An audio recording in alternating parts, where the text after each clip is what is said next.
La polidactilia en la especie humana se debe a un alelo autosómico dominante. Dos primos hermanos polidactílicos y cuyos abuelos comunes eran normales desean tener 7 hijos. Se desea saber las probabilidades de los siguientes casos. Entonces tenemos una serie de casos que van a involucrar el concepto de probabilidades anidadas. Lo primero que tenemos que hacer es dibujar el pedigrí. Entonces, la generación parental, la de los abuelos, es de individuos normales. La generación F1 no nos establecen los sexos, ni tampoco la afectación. Y en la generación F2 tenemos los 12 primos polidactílicos. Ahora bien, como se debe a un alelo autosómico dominante, eso significa que la dominancia no pudo haberse transmitido desde los abuelos. Entonces significa que los 12 hermanos, padres comunes, no estarían afectados y que, por lo tanto, la afectación provendría independientemente de los dos parentales de la F1 externos a la familia.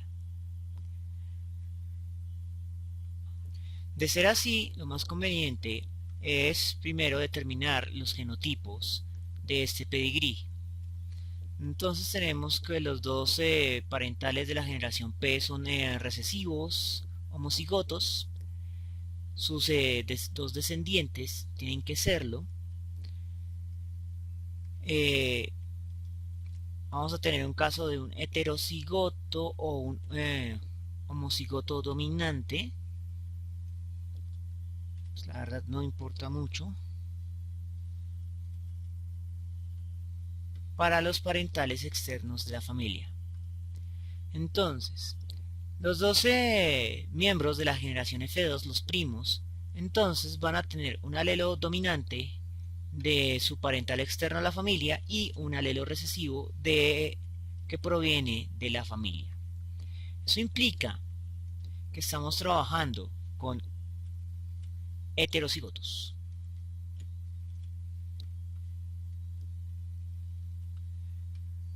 Muy bien, entonces, las probabilidades para una sola cría.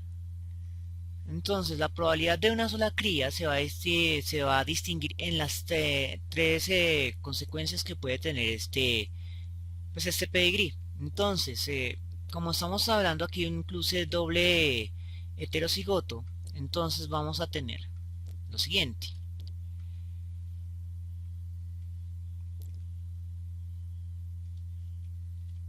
Entonces, el n total va a ser 4. Para el caso del doble, el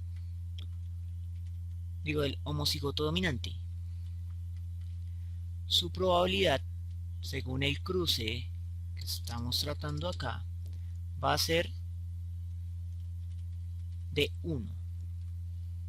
Por lo tanto, esta es una probabilidad de un cuarto.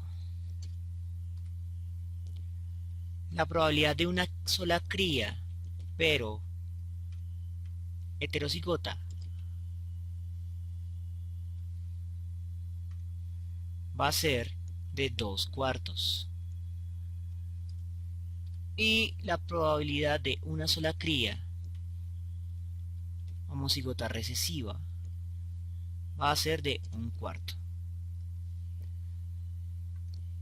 Bueno, ya teniendo claras cuáles son las probabilidades de una sola cría, podemos empezar a contestar las preguntas que nos piden. Entonces vamos con la primera. Que ningún hijo sea polidactílico. Entonces tenemos 7 crías. Entonces, P de 7, esas 7 crías van a ser recesivas en su fenotipo.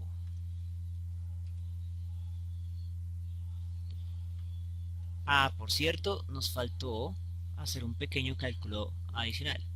Y es el fenotipo, que es lo que en realidad está preocupando a los padres. Entonces, esto lo dejamos un poco más adelante.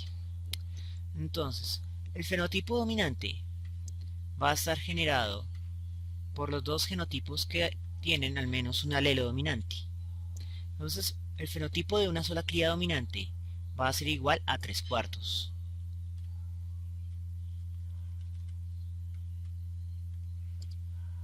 O sea, polidactílico. Y la probabilidad de una sola cría, pero recesiva, va a ser igual a 1/4.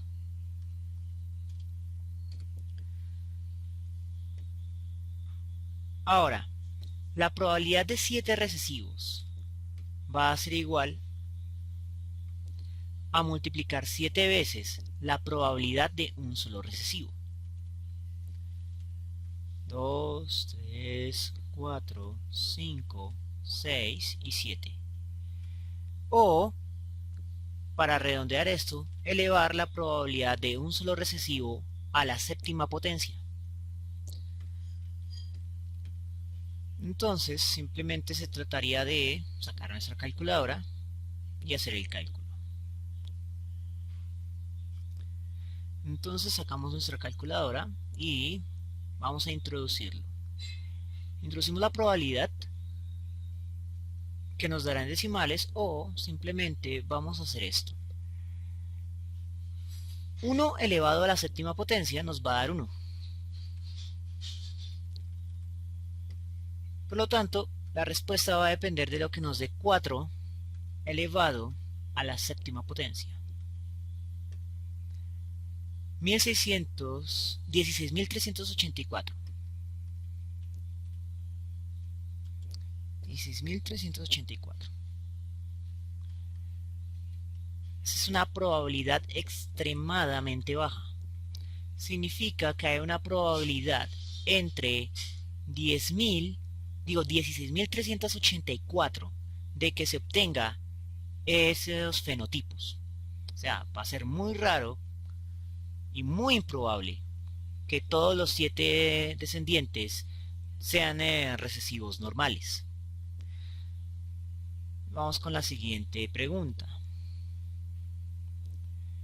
Que los 2 mayores sean polidactílicos y los 5 siguientes sean normales. Vamos a colocar, esta era la respuesta A y la respuesta B. Entonces, nos piden, en este caso, la probabilidad de que los 2 mayores, de que hayan 2 polidactílicos, o sea, 2 dominantes, y de que los 5 restantes sean normales.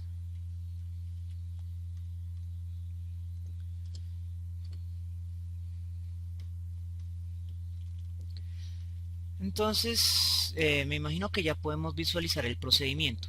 Si es una probabilidad anidada, simplemente debemos tomar la probabilidad del dominante, probabilidad de un solo dominante, y como van a ser 2 dominantes de forma anidada, entonces ese va a estar elevado a la 2. Y eso se va a multiplicar por la probabilidad de un recesivo, pero elevado a la quinta potencia.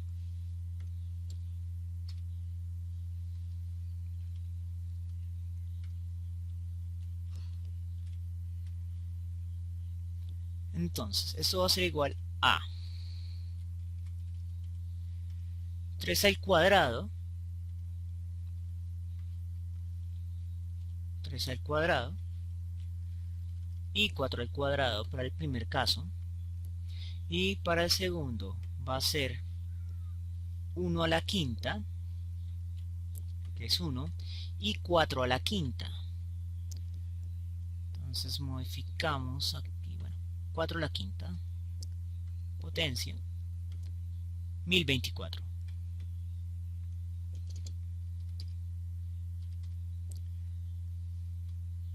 Ahora lo único que resta es hacer la multiplicación de fraccionarios. Entonces 9 por 1 es 9 y 16 por 1024 por 16. Resultado, 16.384.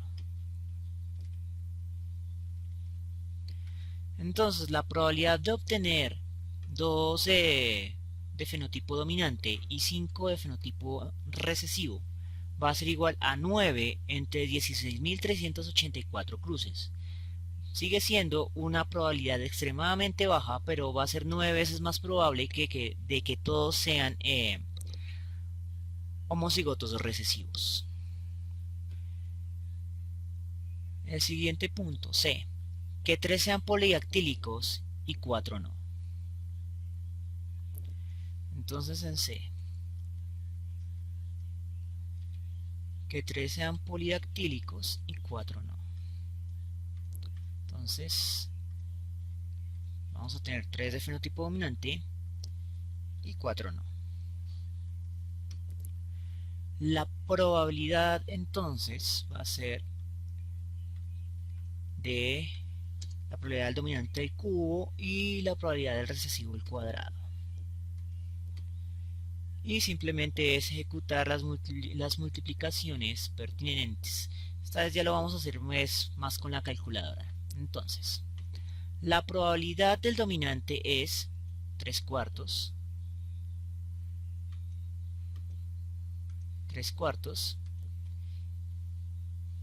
Y ese 3/4 va a estar elevado al cubo. Y eso lo vamos a multiplicar por la probabilidad del recesivo, que es 1/4. Y eso lo vamos a elevar a la cuarta potencia. El resultado es 1,64 por 10 a la menos 3. Pero, si lo queremos obtener en fraccionarios, debemos tener en cuenta de que la base siempre es 16.384. Entonces si multiplicamos 16.384 por el resultado que tenemos acá, nos va a dar el resultado del denominador. Entonces ese resultado por 16.384. Y el resultado es 27. 27. Entonces, bueno, ¿por qué multiplicamos por 16.384? Resulta que como estamos multiplicando probabilidades, siempre el 4 abajo va a ser un 7 elevado a la séptima, un 4 elevado a la séptima potencia, y por lo tanto la base siempre va a ser 16.384 en este problema. Entonces continuamos con el siguiente punto. D. Si los 3 primeros fuesen normales, ¿cuál es la probabilidad de que el cuarto también lo sea y de que el quinto sea polidactílico? En este caso ya es más una pregunta conceptual. En este caso nos están preguntando de la probabilidad del cuarto de forma independiente y la probabilidad del quinto de forma independiente. Entonces, el hecho de que los 3 primeros fueron normales es irrelevante para la probabilidad en sí de un solo individuo. Entonces, la probabilidad de que el quinto sea normal va a ser de 1 sobre 4, y la probabilidad de que el quinto hijo sea polidactílico va a ser igual a 3 sobre 4.